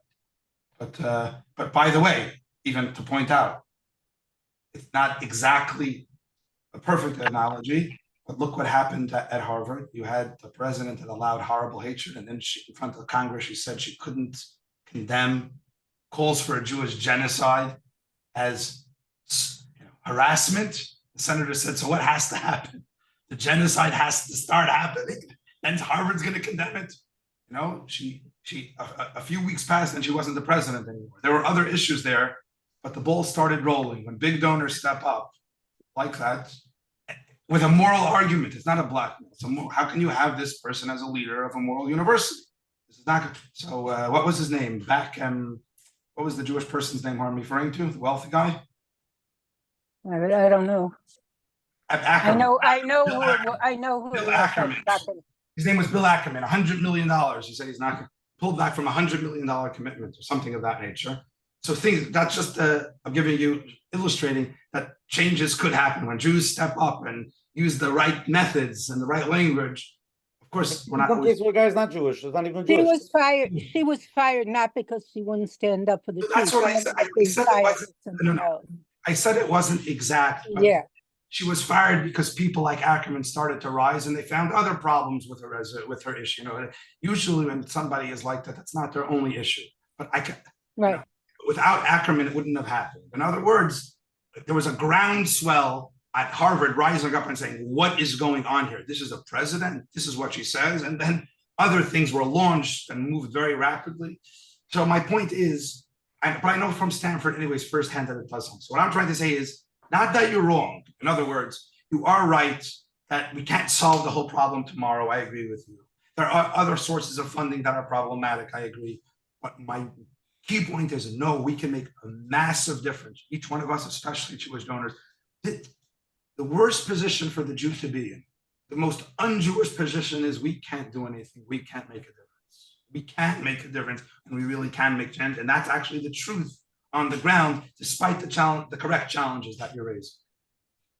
Yeah, but I'm also afraid that people here are so comfortable, and it's going to end up being like in Germany, where people, well, it won't happen here, or in Hungary, where they said, oh, it's never going to happen here. They're too sophisticated, this and that, and they'll wait till it's too late. And the same thing, like you said at the beginning, is happening now as it happened in Germany. It's the same thing. And I don't know if we shouldn't be careful not to turn a blind eye and try to fix if it's fixable. I don't know. And I don't know if we're not going to end up in the same position, like burying our heads in the sand and not paying attention to history. So at this point, the fact that America isn't giving Israel planes and isn't giving them bombs or whatever it is that they need, and they're backing off. At first, I was very upset and angry and whatever. And then I said, you know what? Hashem has a plan. And this way, if we all stop thinking that we're desperately in need of America, and Hashem lets us win without any help from America, then everybody will see Einod Milvado. And I think Hashem is getting to the point where he's going to prove Ein Od Milvado, and we have to stop kowtowing and trying to buy in to that. America needs us more because we're the only democracy there. Okay? Hashem can fix it. There's no doubt he can fix it. We could win the war without their particular weapons that they're not giving us. And I think Hashem has gotten to a point where he's going to prove it to us. So that all of us. I hope Hashem is listening to you and he's going to fulfill every one of your feelings speedily. I want to point two things out. Number one optimistic thing about what you said. Yes, the concern is very real. It's like the 1930s. And on that, every Jew has to also realize that if from 1945 till today, look what we achieved. Look what Klal Yisrael achieved. Look what the film world achieved. Miracles, Nisim, the size of Yitzias, unbelievable, like biblical miracles. Look at the film world today. Could be there are more Yidden learning Torah than all of Jewish history in yeshivas. Unbelievable what's going on. So in 1945, the Jewish world were skeletons, especially the film world. The film world was devastated out of proportion in the Holocaust. But look what we achieved from nothing to where we are today. And this applies to the whole Jewish community. So if in 1945 we came from skeletons, from mamish, atzomis hayaveshos, from skeletons, from the camps, and we reached this crescendo of Torah, of Tefillah, of Chesed that we reached today, so how much more so where the Jewish people are today. Know how powerful the Jewish people are, how strong the Jewish people are, influential. Look at how powerful our community are. So of course we could achieve greatness. If we achieved it then, we can achieve much more now. So it's important historically to recognize we're the strongest and wealthiest Jewish community in all of Jewish history outside of Eretz Yisrael. It never existed. Such a free, strong, wealthy, powerful community. So we need to use it. I agree with you about you spoke about Eretz Yisrael, the plains in America, and Hashem. I hope Hashem steps in with big miracles and shows indeed Enid Muvade that becomes revealed. I would just say one other thing. I hope also Israel learns that it needs to have its own planes and missiles for a war, and it shouldn't need to rely on America anymore. It's rather baffling to me that a country surrounded by enemies for decades, that are bent on its destruction, doesn't have enough weapons to last a week. I mean, I have enough challah to last in our Chabad house. A few hundred extra students come up. We have freezers, backups. You live in a very bad neighborhood, so I'm saying this collectively as a yid. We love Eretz Yisrael, we're in this together. We also have to ask Hashem, but we also have to say, how is it possible? We're surrounded by such hatred. We don't have enough ammunitions for a week in America in 1 week. Like, we got to shift this. This shouldn't happen. So I'm just throwing that in there because I think it's true and it's important for us to speak truth. So. Okay, Gavaldik. Let's go to the next live question. Hi, you're on. Hi. I think we touched a little bit on this, but I guess I just want to go a little deeper. I don't want to be negative, but I guess I'm not the only one probably watching the news, and it doesn't seem so positive. And it's hard not to, like everybody's been saying, think about, before the Holocaust, what happened. But I can't imagine that. I mean, everyone says maybe they were sleeping or whatever it was, but I can't imagine that nobody tried to do anything in Germany. The Jews didn't try to do anything as the Nazis are rising to power. And there's a lot of influential Jews then, and a lot of them were in powerful positions then. And it seems like, as we see in history, that nothing really happened. So how can we, like, what's the difference then and now that we could show ourselves that we could do something that then, it's like kind of like depressing now. You're like, oh, it kind of feels like, oh, history might be happening again, hopefully not, obviously not. We don't want to go that far, but how do we, like you say, you want us to use our voices and be influential and show the world who we are. How do we not take that negative view and realize that it's different, that we can do something today still? Yeah. So two things, the numbers in Germany, it's surprising, but historically, and out of all of Europe, in Germany, you had the most survivors of the Holocaust from Germany itself, more than almost every other place. The reason was because in Germany, Jews knew how dangerous Hitler was and how evil he was because they were living there. 50% of the Jews in Germany left before the Holocaust, 50%. Other places, you mentioned Hungary, caught the Jews off guard, and 1 million Jews in 1944 didn't really fully understand what was happening. So the contrast between, so number one is 50% of the Jews left and they did not fight back, and the vast majority of Jews did nothing. They didn't believe it was going to happen. What the Jewish people did in Germany is basically this, I'll summarize, 50% left. But before that, what most of the Jews said was one simple thing. Our enemies say they want to kill us. Hitler wrote in Mein Kampf, if there's a Jewish problem, we need to get rid of the Jews. And what the Jewish intellectuals said, and you can read it in the newspapers and you can see their speeches, they said it's not really true. It's a passing phase. Our enemies say they want to kill us and they don't mean it. And what we need to do today is believe our enemies. That's all. Just believe our enemies. If our neighbors in Gaza say they want to destroy us all, and they want another Holocaust over and over again, stop saying they don't want it. They just want more land. You ever hear one protester say they want more land? He said, we don't want, they say, we want your destruction. Imagine Mordechai and Esther saying, okay, we're going to move out of Shushan, we're going to give you, Mordechai and Esther conceded 1 inch. They understood what Haman wanted, and they didn't concede, they didn't concede 1 inch. So today, the Jewish people, Israel and the Jews around the world, we have to say, our enemies say they want to destroy us. We believe them. We believe you. And therefore, because we believe that that's what you want to do, and we're not going to say, oh, you don't. One of the big lessons of Jewish history is that when our non-Jews enemies say that they want to kill us, we should believe them. A Jew doesn't have the right today. Chutzpah, a tremendous chutzpah towards Jewish history, all the Kedoshim that died in the Holocaust, say of our enemies when they say that they want to wipe us off the map, they don't mean it or they're not going to do it, yeah? I'm going to have the achrayus to say Iran's not going to wipe Israel off the map because I don't believe they're going to do it. They say they're going to do it. How could you say you know they're not going to? So Jewish history tells us when our enemy says they want to kill us, believe them. So that's what Jews have to do. We have to wake up and say, this is what our enemies say. We're not running. We're staying in the community unless somebody decides to leave. Like so far, the vast majority of Jews are staying. So if we're staying, we can't not turn. We have to respond. We have to respond like Mordechai and Esther did. We have to do it for ourselves, for our communities, for our children. We have to do it for the Jewish community in Eretz Yisrael, by the way. The Jewish community in Eretz Yisrael needs a strong Jewish community in America. How much more time do we have? Because I want to conclude on an optimistic note. And does it end sharp at a certain time? Let's do 2-3 more questions and then we'll go to that. Okay. Okay. So tell me when you have 3 minutes because I want to bring it together.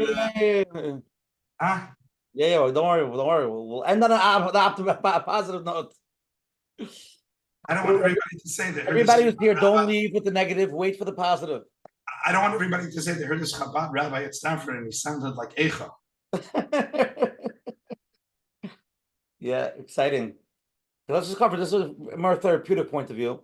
Somebody's writing basically, they listen to all the news, it makes them very depressed, it makes them want to hide. He's asking the rabbi, how do you have like simcha, get through all this through the chaos? Not the sichosdik part, we're talking about the emotional part. It's a very good question. Yeah, honest, emotionally, to be really honest, it's a real question and I struggle with it. I do struggle with it. I really struggle with it. And I'll tell you today, there were times when people were singing Am Yisrael Chai at the prayer. It was very sunny. I had sunglasses on, but I started crying a few times. So, but it was a bit embarrassing, but people couldn't see so much. I didn't understand where the tears were coming from, actually. It was surprising to me because it was connected to what this questioner just asked. I was thinking today, because it's not the first time this happened, that a lot of the stress from the news and what I'm seeing, because we're working and we're building and it's another class, another shir, another Shabbos, another event, and we always have to be optimistic. And really, it's not so simple underneath. There is anxiety, there's stress, there's worry, and I think it gets repressed because it's not helpful. And ultimately, I'm a Maimon. We believe that it's going to be good. We believe in Hashem, or as the lady beautifully said, we believe in it.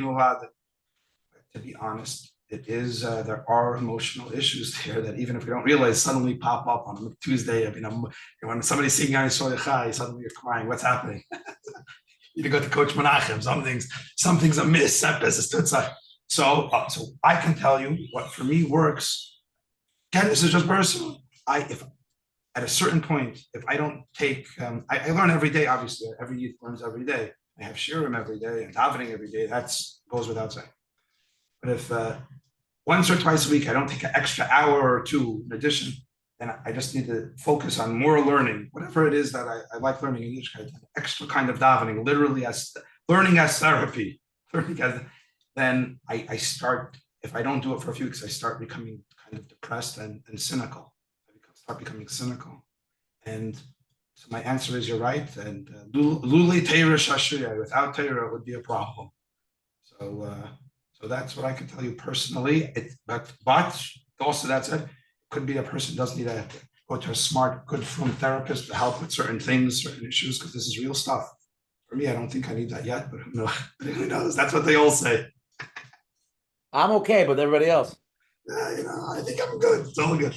Just a few tears. Somebody else wrote, I want to cover this. Somebody else wrote that, We asked the question in the polls. They say they don't really listen to the news. They try to stay away from it. They're scared. They're anxious. They turn it off. They don't want to be in the know. It's better for them. Is that the right mahalach for them? They just want to totally. I hear. They want to turn off their WhatsApp. They want to turn off their TikTok, their Instagram. They just go. I think for certain people, yes, the news is filled with horrible things, and it's not a mitzvah you don't need to be immersed in it. I wouldn't immerse myself. It's filled. Why do you need it? It's literally going into such dark places. So it's not necessary. A person has to be careful. Sometimes when people tell me I'm so depressed with this, I'm very a simple age, just like you're saying, turn off the news for a few days. A lot of your Jewish problems will disappear. So it's not a mitzvah to swim in such putrid waters of hatred and anti-Semitism. To know a little bit what's going on, to know what's happening in Eretz Yisrael, to know how to respond, that's important. But that could be done in a measured way, in a measured, responsible way. I would say certainly if a person feels that it's affecting their relationship to themselves, to Hashem, to their children, spouse, automatically that's telling you already you have to cut back dramatically, no question. So it's a sensitive balance of those two things. And obviously, always a key to this is with almost always in Yiddishkeit with Judaism, it's never only about sur meira. If a person says I have to stay away from news, I fully get that. But a person wants to know there has to be more light of Torah in their life. Can't only say I'm going to stay away from something bad, which is very important. But then you have to make sure you're building your strong muscles as well.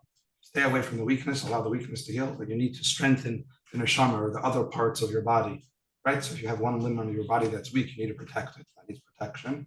But then also you want to strengthen all the other muscles. That's going to be a very important part of the healing, of the therapy, of the capacity to walk forward in health and confidence with Goyin Yaakov, with strength, with pride. And that usually is going to come down to Torah, mitzvah, and tefillah, are Jewish things. Yeah, before closing, I think here's an interesting question that came in. I'm a Jew, but don't affiliate with Jews, and I'm not observant. This is the reason why I try to hide, because I know they all hate us. Now wherever I go, I feel inside of me I can't run away from it, or I can't run away from my Jewish roots. There's a guilty feeling of not practicing my religion, and I'm wondering now what I can do to start being the proud Jew I am.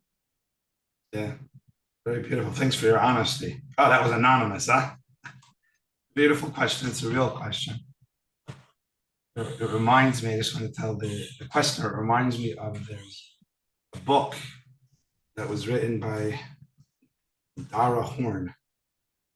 And the title is People Love Dead Jews. She's a famous writer, a journalist, very wise woman. People loved it. How did she get the title of the book? It's connected with this question. Some time ago in the Anne Frank Museum in Amsterdam,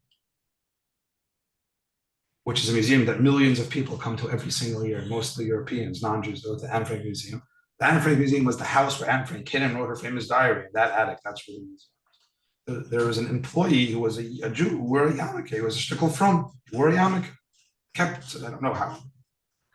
So the museum came to him and told him, the yarmulke, I'm quoting, it's interfering with the museum's independent position.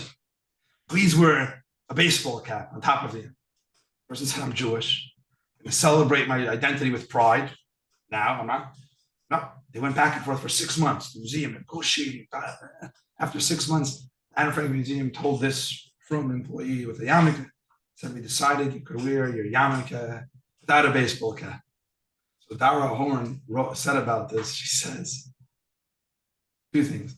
She said it's a rather long time, 6 months, for the Anne Frank Museum to consider if they should force a Jew into hiding or not. That's point number one. Point number two is that gave her the title of her book. She said, people love dead Jews. Anne Frank, millions of Europeans come again. Anne Frank, she's a dead Jew. Died a long time ago. The neshama is a husband and aliyah, she's a dead Jew. But a Jew right in front of her with a yarmulke is very slow. This we can't tolerate. So a dead Jew we come by the millions. But one Jew with a yarmulke, so that's the trend that we see today. I see it on campus a lot, unfortunately. that even though all of our programs grew because Jews are coming out more, that is true. And that's not only here, I'm hearing that from Chaverim on campuses, different institutions, Jews are coming more, the numbers are higher. But also there are many Jews that are more afraid, that are hiding, and that is a challenge. So exactly what this writer wrote, that there's the challenge, and every Jewish person thinks those Jews who even, let's say they had minimal Jewish education, or weren't privileged to come from homes that were imbued with Torah and mitzvahs, so they grew up secular. Now they're deciding to embrace their Jewishness. That's very, very special, and we all say chazak, chazak. We all thank those people very, in a very beautiful way. So that's what a Jew has to do. A Jew also always has to know that Judaism is like the ladder in Yaakov's dream. Yaakov had a dream, and he had a ladder. There was a ladder. There was a ladder on earth. The ladder went up to heaven. The angels were moving up, coming down. It's a good image of Judaism. This image that the late Lubavitch Rebbe actually gave to secular college students 3 a.m. They were talking to him, a whole group of secular students many years ago. I think it was in the late 1970s. They told Lubavitch Rebbe, and I connected because it's a beautiful response to what this person asked. They told Lubavitch Rebbe, we don't do anything. We don't come from religious homes. We're not engaged Jewishly. But they said, are we good Jews? Yes or no? It was late, and some of the students were studying philosophy. They asked the question on purpose in that kind of way. Because the student later said, he said, if the Rebbe, Lubavitch Rebbe was going to say we're good Jews, they were going to leave and say we can do whatever we want. Lubavitch Rebbe says we're good Jews. He said, I was also trying to stump the rabbi, to be honest, because he was trying, it was a nice conversation. This was the end of it. And now I kind of threw that question. I said, yes or no. So what is he going to say? We're not good Jews. So I kind of like trapped him. That was the question. Are we good Jews? Yes. So the Rebbe told him, that's what I said. That he said, you're familiar with the ladder in Jacob's dream? They said, yeah, Chagall has a painting of it. Fine. So the Rebbe said, you have to have this image for yourselves about Judaism. Judaism, there's the 12-step, Menachem, there's the 12-step program. Judaism is a 613-step program. 613 acts that a person can do of goodness, of kindness, of holiness, of kedusha, tara, to climb. 613 steps. Jew, ask, what is a good Jew? You might think a good Jew is somebody who has climbed 613. That keeps every single mitzvah, every single day, never misses a beat. That's a good Yid. That's a good Jew. But a Jew who stumbles and falls, and falters down some steps, maybe a big fall, or a Jew like these Jewish students who came from nothing. They weren't born there. They were born into a home with no Judaism, no fault of them. So the Rebbe said the question is often not where you are, what's wrong you are on the ladder, because who knows how much I'll put you in. The question you have to ask yourself is, what direction am I moving in? The Rebbe turned to this group and said, you are all moving in a beautiful Jewish direction. Now it's 3 a.m. We're studying Torah together, and you could be in many other environments doing other things, but you came to discuss Judaism in a shul tonight. That's Jewish. So you're moving in a good direction. So you're good Jews because you're moving in a good direction. And it was concluded that continue to climb, So that's what I would tell that questioner and each of us. We all have to continue to climb proudly with a yarmulke without a baseball cap, unless it's dangerous. But generally speaking, with pride, proud in our Yiddish. And by the way, just a 15-second thing people don't realize. The original Seder in Mitzrayim was done. You shouldn't go outside. Everybody was in their home. It was still, the environment was very dangerous, and it was first Seder was in the home, closed with doors locked. Now we emphasize, we conclude our Seder, we open up the door. We open up with Zmiris. You walk by some Jewish communities and the city. We hear this melody is going out. We open. It's almost the reverse. We're taking all of the Yiddishkeit, all of our Emunah, our Betachin, everything we just were dancing and celebrating. We're saying we're flinging open our doors. First of all, we're inviting in Eliyahu, the one who's going to tell us about Mashiach. We're opening up our doors for redemption. We're preparing for Mashiach. That's number one. And then we're also, and how we're praying for Mashiach, how we're praying to make it better, because we're swinging the doors of our hearts and homes open to take the light of Yiddishkeit and bring it out to the streets, the reverse. In other words, I would say like this, the time of for Jews to hide in the attic of Anne Frank is over. Don't hide, don't cower. Go out there with our Torah, with our mitzvah, and change the world. We can do it because we have God. What are we afraid of? We have the Eibishter, we have Torah. It's our time. Okay, let's go to the closing segment, Rabbi, and then we'll leave you to leave the oilam with a good, positive machshava so we can take it away from tonight. First of all, go to Shkoyach, Rabbi Dov Greenberg. I see it's starting to get a little dark now in California. I see it's getting time. It's already getting late for Mincha. It's getting a little late. By us, it's already. By us, it's 11:15 already. But by you, it's still early. Especially Rabbi Dov Greenberg for coming on tonight, giving a lot of chizik. You can see he's being moist and nefesh over here. His voice, by the way, when your voice squeaks out, like it gets like it's hard to hear sometimes. Because telling me now. Yeah, we understood what you said. We didn't even have to hear it. We understood what you were saying. But it's Gvaldik, very good. Thank you so much for coming on. Tremendous chizik. Hope tonight's share everybody takes out from Rabbi Greenberg what he's saying. And tonight's share is 184. If anyone wants to join the WhatsApp chats, please WhatsApp me at 732-314-1710. Or you can go to menachembernfeld.com, sign up for the emails, every week the flyer, the replays. Again, if anybody's here the first time, every Sunday night at 9:30 on the Zoom ID. Different shiurim, different topics, different rabbanim, different therapists. Next week, May 19th, we're going to have Dr. Danny Hollander. We didn't confirm the topic. We'll confirm it soon. Once it's finalized, we'll email it out. Please join us. It's sure it's going to be uplifting and inspirational, and hopefully, we'll get some new knowledge. Every week we try to gain a little bit more. If anybody has any questions, you can email coachmenachem@gmail.com. Everything is recorded. It'll be on Menachem Bernfeld's website. If anybody has any questions, again, you can email him. Tonight's share is 184. If you want to listen to this on the phone, it'll be uploaded on the phone lines at 732-305-9011. If anybody wants to be in touch with Rabbi Greenberg, if anybody wants to get in touch with you, you have a website. How does somebody get a hold of you? Email. What's your email? It all works.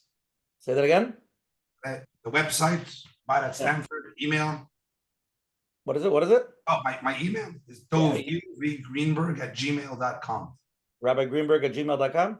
Dov Greenberg, no rabbi. Dov Greenberg, no rabbi. Okay. Gmail.com. Dov Greenberg @gmail.com. If anybody has any questions or comments, you can email him. Again, thank you for the advertising sponsors, Lakewood Scoop, Elian Ariel from 5 Town Central, Kyla Kaufman for JCN. I'm going to go to closing, the Menachem, and then we'll leave it to you. I just want to say, Rabbi Greenberg, we love having you on. Why are you not on like every other week? Hello? I always come on when you call, Rabbi. He's busy. But Lamaisa was very Bashar to came on, and this is obviously, this is going on for a little bit of a while, but just the way I see it now, it just seems much stronger than it was even when it started. It seems like I guess also when it started, the way I viewed it was like, Mishigas, a week or two, like one of those things.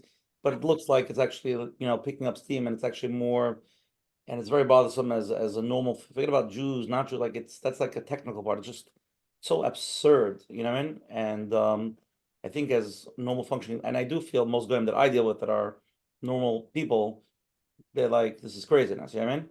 But the problem is, as they say, it's a virus, and the more it becomes part of society, and they spread the hate. And what you said was a brilliant line, that they twisted into now like a mahalach of, we're so pro peace and so pro love, and Jews are so pro genocide, which is like the opposite of like.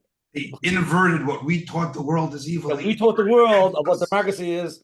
It turned it on us, and it's amazing. Like Israel is the HEPA is always the carbon, and now they made them it's unbelievable. So I think one could argue that it's one of the most demonic inversions in human history. What we're living through. Yeah, by far, and that's what's upsetting, and that's why when you listen to these debates, yes, so they're not real debates. It's really stupid, and it's argument. It's like it's a waste of time. But again, as a Yid, we have to make a kid Hashem. We have to always push for our agenda, and we have to do our best. Listen, it's a difficult time, and you didn't have to wake up. It's America's still America. It's still goes. Even Eretz Yisrael goes. It's not Eretz Yisrael. Everybody's like run to Eretz Yisrael. Eretz Yisrael is also goes. Yes. Like Eretz Yisrael, Hashem promised that it'll be safe. It's not like there's you know what I mean? Right. But that's a shkei for coming on. It's a very difficult topic, and and I'm happy that you're able to be honest and say the truth. I told Rabbi Greenberg before he came on, he could just came on and say Mashiach's coming tomorrow. It sounds good. It's not such a big deal. Make everybody feel good. Everybody go home happy, go to sleep, and But that's this is called Let's Get Real. Unfortunately, getting real is also there's an aspect that's not so geschmacked as well. So that's part of the reality. But Shkoyach Rabbi Greenberg coming on. Hashem, hope to see you a lot more. And Coach Menachem. Shkoyach Rabbi Greenberg. Like I said in the beginning, we're all sitting here asking questions. There is fear. It's not clear. We don't know exactly what to do. Hashem is He is shaking us up. Nothing to talk about. And the Yidden, no matter where you are, no matter how you practice, but the Yidden are getting together and trying to figure out what are we supposed to do? What does our Creator want from us? And this is the tachlis. This is what Hashem wants. We're trying to figure it out, and here we are. So exactly what to do and how, I don't think there's a clear answer. Yes, we have to daven and do ishtadlus, to sit and worry and have the fear and that we can't do anything. I don't think that's what Hashem wants from us. About the Torah tefillah that we heard with ishtadlus, whatever you can, like we heard tonight. Everybody has a different place where he can do something, whether it's your neighbor, somebody more influence, and wherever, no matter where you are, there's something that you can do with that 80%, with the world that accepts, that understands, and we have to continue. And our tefillah is that Hashem should help us. That we're all waiting for Mashiach. But the one more piece I want to add is, while we're doing ishtadlus, our tefillah should be a real tefillah. Our connection to Hashem is Hashem. We have no clue what's going on, and we're all living in fear. Baruch Hashem, so many years we've had good. We've never believed we'll be in such a situation, but here we are. What do you want? And talk to Hashem, daven to Hashem, a real tefillah, a few times a day, and connect. You become real with yourself, real with your Creator. And Emet Hashem, with that schus, things will get better with Mashiach Tzidkenu and Emet Hashem. Shkoyach. Thank you so much. Okay, so let me conclude. Should I go now? Yeah, all yours. Just one thought. We're coming from Pesach. A month before Pesach, we had Purim, Pesach, and then we have another Yom Tov that we're all aware of, Hanukkah. In many ways, all of these three Yom Tovim, these holidays that we have on our calendar, the Busha has the voice now. Could you hear? Or you just hear the melody? Oh, no, you got the whole time. I was trying to express that how we could feel you're pushing yourself for tonight's share. How hard. Okay. So you have these three Yom Tovim, Pesach, Purim, Hanukkah. In many ways, they all revolve, you could say, the BDS movement. There's the movement on campus to boycott, divest, and sanction Eretz Yisrael. They single out one state in the whole world. That's anti-Semitic. They single out Israel, like I said before, the new anti-Semitism. The only state on college campuses that people say is evil is Eretz Yisrael, which is, again, astonishing. Fine, that's the new anti-Semitism. But Pesach, Purim, Hanukkah, the great empires of the ancient world, all said we're going to boycott, divest, sanction, and even worse, kill. They wanted the destruction, Korban of the Jewish people. These revolve around this movement.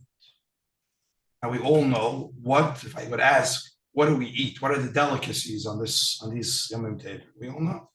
Pesach, we eat matzah balls, brachas, matzah. On Purim, Haman Tashin, jelly cookie donuts named after Haman, named after the great evil anti-Semite Haman. On Hanukkah, we eat latkes and donuts. None of them are healthy, basically. But anyway, these are the three delicacies we all eat. So we all know, and our children have it, and it's special. It's Simcha or Simchas Yom Tov.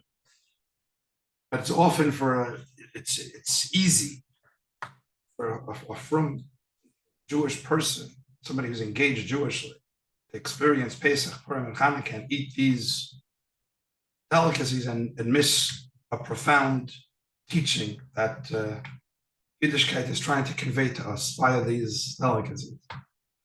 that each one of these delicacies represented in terms of human history the greatest empire in human history. Ancient Egypt, the longest lived empire in human history, basically, and one of the most powerful.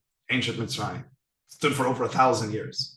Like secular people write about it, but even in our Medrash, not one person was able to escape. The Medrash, Shmei Rabbah, says not one Jew was able to escape. That's how powerful they were, Egypt. Ancient Persia, the times of the decree against Egypt and Persia, Persia was the superpower of the ancient world. They controlled the whole world. And that's how come they had the capacity to attempt to wipe out every single Jew. They can do a genocide in one day. They had that power, they had that force, they had that capacity. That's Persia. And then Hanukkah, Greek civilization, at the time of Hanukkah, was the most influential, most powerful, most educated nation on earth when they rose up to destroy the Jewish people in the times of Hanukkah, May Matisyahu. So 3 of the greatest empires in human history all said we're going to destroy the Jew, we're going to bury the Jew, we're going to wipe you off the map. We're going to wipe you off the map. And what did the Jews do? We turned them into jelly cookies, matzah balls, and donuts. That's what we did. We survived. We took the 3 greatest enemies, and what are they today in Jewish life? What are they? This guy, Haman's a cookie that we make a bracha on, and it's simcha. Oh, this guy's a matzah ball. So people. Rabbi always said there's going to be a Yom Tov, we're going to eat only hummus. Exactly. So that's the point. The question is, are we gonna win this thing? Are we gonna win this thing? There's no question we're gonna win this thing. There'll be more delicacies with more names. I don't know what the name will be though. So to be a Jew, if you say, what's one lesson of Jewish history, key lesson of all Jewish history, a Jew has every reason to be optimistic. Look back over thousands of years. Is that not a compelling reason? By the way, the first reference to the Jewish people, not in the Torah, extra biblical, not in the Bible, is today in the Cairo Museum. It's a big flat piece of granite, like 8 feet high, maybe 12 feet high. It's written in Egyptian hieroglyphics. It's a tribute to one of the pharaohs. It's dated literally from the time of Yetzias Mitzrayim. It's about dated 1312 or whatever BCE, about the time of Yetzias Mitzrayim. And it's famous because at the bottom, it's the first reference to the Jewish people outside the Torah. Bottom of the slab, it's called the Mernefta Stela. The bottom of the slab, it says, Israel is laid waste, its seed is no more. First reference to the Jewish. First reference to the Jewish people by not Jewish people outside of the Torah is that we're already dead. I don't have to tell you, we are pariahs in the whole Egypt and the whole thing, that their language, the ancient language, the culture doesn't exist, the language doesn't, tradition. The Jewish people are living and thriving and growing every single day. So a Jew has to be the primary default position of the Jew has to be simcha, joy, without fear, filled with confidence that Hashem is with each and every single one of us every single day, that Hashem is giving us the power that not only thrive in these difficult times, but much more. Hashem is giving us the power to take Torah and do what Torah was always meant to do. No, it was Torah, it was always meant to do, to change the whole world. Torah was always meant to change the whole world. The whole world, Yakiru v'yedu, kol yeshvei seidu. That every single creation that Hashem made, that every creature on earth will know that Hashem created. So that's the task of the Jew. The task of the Jew is to take Torah and transform not only our lives, but to recognize that this world belongs to Hashem. The Torah is the blueprint to do it. So we have a job ahead of us. And I think it's, in a way, like Coach Menachem was saying, we're almost forced into it. Hashem's Jewish people are being shifted and lifted. So we should rise to the occasion. We should only be it with simcha and with joy and with optimism. And we should only come together at happy occasions discussing happy things. Amen. Amen. Rabbi Greenberg, thank you again for coming on. Let's see everybody next week, same time, same place. Dr. Danny Hollander, and everybody have a wonderful night. Have a great week. Menachem. If Shiach's not here, then we'll do the program next week. Zai gesund. Take care.